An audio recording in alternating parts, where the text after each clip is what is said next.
Baik, bismillah, assalamualaikum warahmatullahi wabarakatuh. Alhamdulillah, syukurillah, ba'd. Baiklah, kami dari kelompok satu akan menyampaikan materi mengenai pengantar penulisan karya ilmiah dengan yang diampu oleh Ibu dosen kita Ramadhani Fitri. Baiklah, saya di sini bersama ketiga rekan saya. Saya sendiri adalah Fani, eh, lalu ada rekan saya Nurida Fajriyah, Dama Iris, dan Putri Hanifah.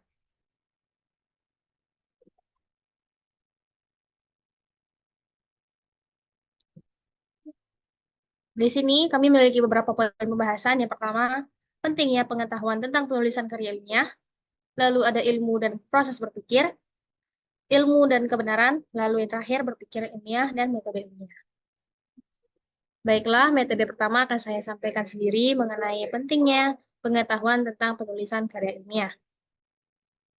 Karya tulis ilmiah adalah suatu tulisan yang membahas suatu permasalahan. Pembahasan itu dilakukan berdasarkan penyelidikan, pengamatan, pengumpulan data yang diperoleh melalui suatu penelitian. Karya tulis ilmiah melalui penelitian ini menggunakan metode ilmiah yang sistematis untuk memperoleh jawaban secara ilmiah terhadap permasalahan yang diteliti. Pengetahuan tentang penulisan karya ilmiah sangat penting karena memegang peran krusial dalam berbagai bidang, terutama dalam dunia akademik dan penelitian ilmiah. Untuk memperjelas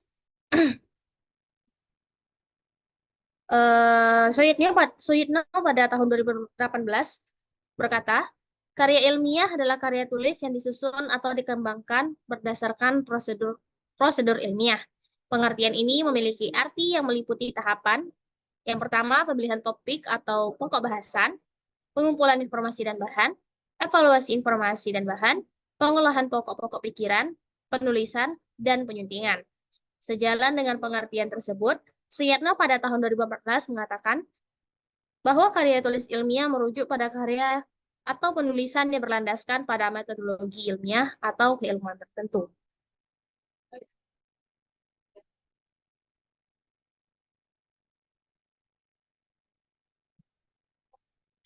Penulisan karya ilmiah membantu kita memperjelas dan mengorganisir pemikiran kita sendiri.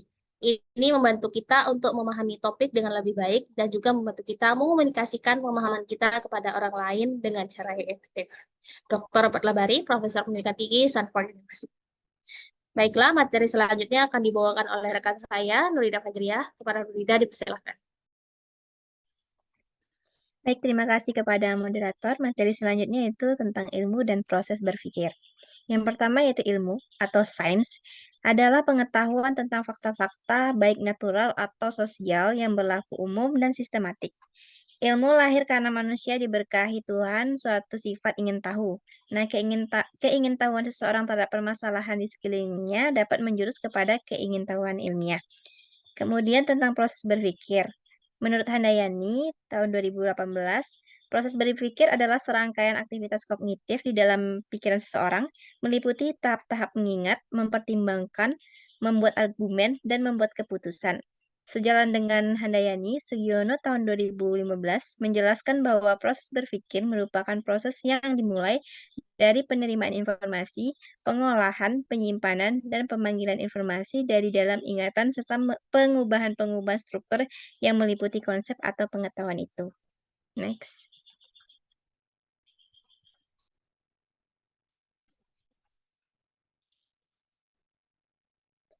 Jadi, ilmu dan proses berpikir ini memiliki hubungan yang erat. Proses berpikir merupakan langkah-langkah yang dilakukan oleh manusia untuk memahami, menganalisis, dan menginterpretasikan informasi yang diperoleh dari pengamatan dan pengalaman. Sedangkan ilmu adalah metode yang digunakan untuk memperoleh pengetahuan yang benar dan dapat diandalkan. Jadi kedua konsep ini saling terkait karena ilmu menggunakan proses berpikir yang sistematis dan logis untuk mengembangkan teori, menguji hipotesis, dan mengumpulkan data yang dapat mendukung atau menolak hipotesis tersebut. Nah, proses berpikir yang baik membantu dalam merancang eksperimen yang valid, menganalisis data dengan tepat, dan menarik kesimpulan yang berdasarkan pada bukti yang ada. Dalam ilmu, proses berpikir yang kritis dan analitis sangat penting. Kemampuan untuk mempertanyakan asumsi, mengidentifikasi kelemahan dalam argumen, dan menguji hipotesis dengan bukti empiris adalah bagian integral dari proses berpikir ilmiah. Dengan demikian, ilmu dan proses berpikir saling melengkapi. Ilmu memberikan kerangka kerja dan metode yang diperlukan untuk memperoleh pengetahuan yang benar dan dapat diandalkan. Sementara proses berpikir yang baik memungkinkan kita untuk menerapkan ilmu dengan efektif dan menghasilkan pengetahuan baru yang berkontribusi pada perkembangan ilmu pengetahuan. Next.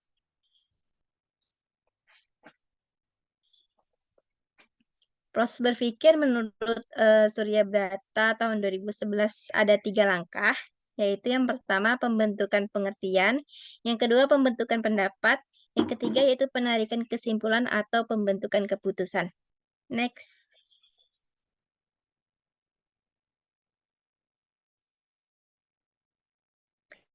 Selanjutnya Dawe dalam Nazir tahun 1985, proses berpikir terbagi berikut. Yang pertama timbulnya rasa sulit baik dalam bentuk adaptasi terhadap alat, sulit mengenal sifat, ataupun dalam menerangkan hal-hal yang muncul secara tiba-tiba. Yang kemudian, yang kedua yaitu rasa sulit tersebut diberi definisi dalam bentuk permasalahan. Yang ketiga yaitu timbul suatu kemungkinan pemecahan yang berupa reka-reka, hipotesis, inferensi atau teori. Dan yang keempat yaitu ide-ide pemecahan diuraikan rasional melalui pembentukan implikasi dengan jalan mengumpulkan bukti-bukti atau data. Dan yang terakhir yaitu menguatkan pembuktian tentang ide-ide di atas dan menyimpulkan baik melalui keterangan-keterangan ataupun percobaan-percobaan. Sekian yang dapat saya jelaskan. Saya kembalikan kepada moderator. Baik, terima kasih kepada Nurida atas penyampaian materinya. Materi selanjutnya akan disampaikan oleh Putri Hanifah kepada Putri.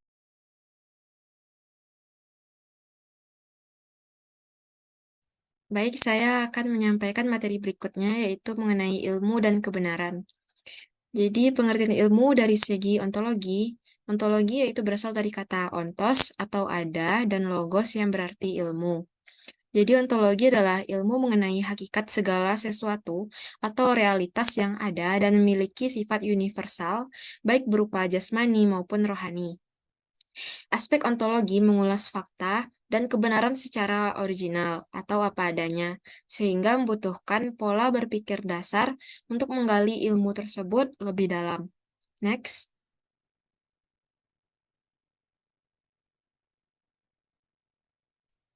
Penelitian dan ilmu pada dasarnya adalah sama-sama proses, sehingga penelitian dan ilmu adalah proses menghasilkan sebuah kebenaran atau truth.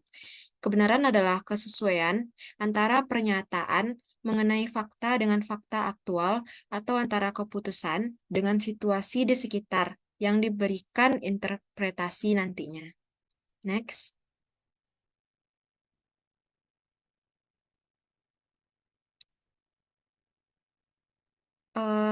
Slide sebelumnya.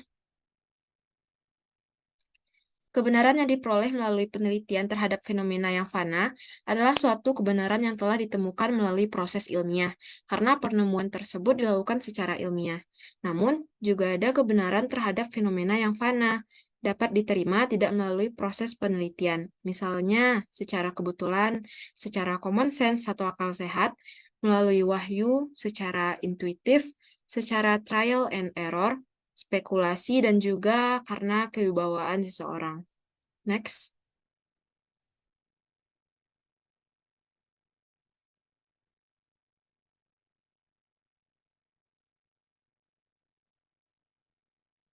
Suatu kebenaran ilmiah dapat diterima dikarenakan oleh 3 hal, yaitu yang pertama, adanya koheren atau konsisten. Pernyataan dianggap benar jika pernyataan tersebut koheren atau konsisten dengan pernyataan sebelumnya yang dianggap benar. Yang kedua yaitu adanya koresponden atau berhubungan. Jadi suatu pernyataan dianggap benar jika materi pengetahuan yang dalam pernyataan berhubungan dengan objek yang dituju oleh pernyataan tersebut. Yang ketiga adanya pragmatis, yaitu suatu pernyataan dianggap benar karena pernyataan tersebut mempunyai sifat fungsional dalam kehidupan praktis. Jadi suatu kebenaran ilmiah harus didasarkan pada hubungan atau koheren, persesuaian atau korespondens, dan kefahaman atau pragmatisme. Oleh sebab itu, apabila ada pernyataan yang dianggap benar, jika pernyataan tersebut berhubungan dan selalu konsisten dengan pernyataan yang mendahulunya dan memang selalu benar, jadi sebagai sebuah contoh misalnya, seseorang akan mati, maka pernyataan tersebut pasti benar adanya karena berhubungan dengan pendapat bahwa semua orang pasti mengalami kematian.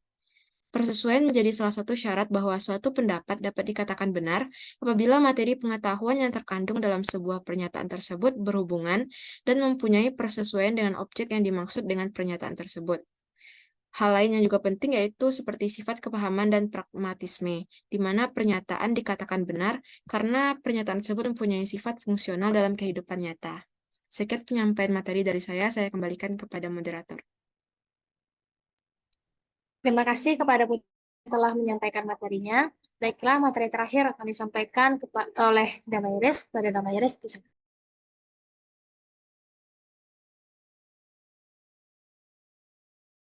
Baiklah, di sini saya akan menyampaikan materi mengenai berpikir ilmiah dan metode ilmiah. Poin yang pertama yaitu berpikir ilmiah. Berpikir ilmiah pada dasarnya menggabungkan dua pola berpikir, yakni berpikir deduktif atau berpikir rasional, dan berpikir induktif atau berpikir empiris.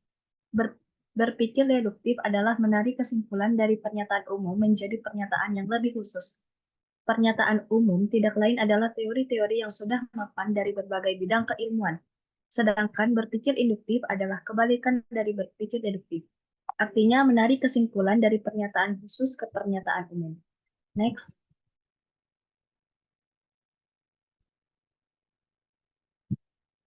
Nah, sedangkan berpikir ilmiah adalah kombinasi atau gabungan berpikir deduktif dan berpikir induktif. Nah, berpikir deduktif yaitu mengkaji alternatif pemecahan masalah dalam bentuk dugaan jawaban masalah atas dasar berpikir rasional.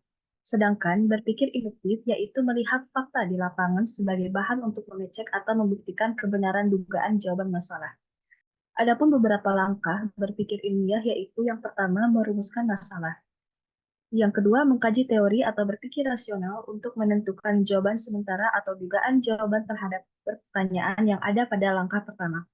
Yang ketiga, yaitu mencari data di lapangan untuk dijadikan bahan pembuktian langkah kedua. Yang keempat, mengolah data dari lapangan. Dan yang kelima, menarik kesimpulan. Next.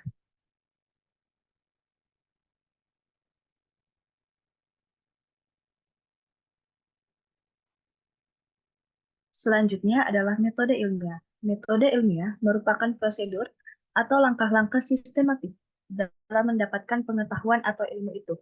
Adapun kriteria dari metode ilmiah adalah berdasarkan fakta, yaitu keterangan-keterangan yang ingin diperoleh dalam penelitian, baik yang akan dikumpulkan dan yang dianalisis berdasarkan fakta-fakta yang nyata.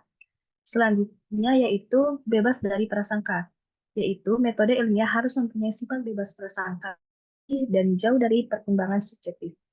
Yang ketiga, menggunakan prinsip analisis, yaitu dalam memahami serta memberi arti terhadap fenomena yang kompleks haruslah digunakan prinsip analisis. Yang keempat, yaitu menggunakan hipotesis, yaitu dalam metode ilmiah, peneliti harus dituntun dalam proses berpikir dengan menggunakan hipotesis. Hipotesis harus ada untuk menggonggokkan persoalan serta memandu jalan pikiran ke arah tujuan yang ingin dicapai, sehingga hasil yang ingin diperoleh akan mengenai sasaran dengan tepat. Yang kelima adalah menggunakan ukuran objektif, yaitu kerja penelitian dan analisis harus dinyatakan dalam ukuran yang objektif. Dan yang keenam adalah menggunakan teknik kuantifikasi. Sedangkan macam-macam metode ilmiah yaitu ada metode filosofi, metode deskriptif, metode historis, dan metode eksperimen. Dan penjabaran-penjabarannya adalah sebagai berikut. Yang pertama, metode filosofi yaitu penelitian yang dilakukan melalui perenungan dan pemikiran yang mendalam, terarah, dan mendasar. Sedangkan metode deskriptif yaitu prosedur pemecahan masalah dengan menggambarkan keadaan objek pada saat sekarang berdasarkan fakta-fakta sebagaimana adanya, kemudian dianalisis dan diinterpretasikan. Yang selanjutnya yaitu metode historis, yaitu pemecahan masalah dengan menggunakan data-data masa lalu Hasilnya digunakan untuk memahami kejadian sekarang atau memprediksi keadaan yang akan datang. Dan yang terakhir adalah metode eksperimen, yaitu eh, cara-cara untuk mengungkapkan hubungan sebab akibat dua variabel atau lebih mendalam melalui percobaan secara cermat. Baiklah, eh, cukup sekian dari materi saya kembalikan kepada moderator.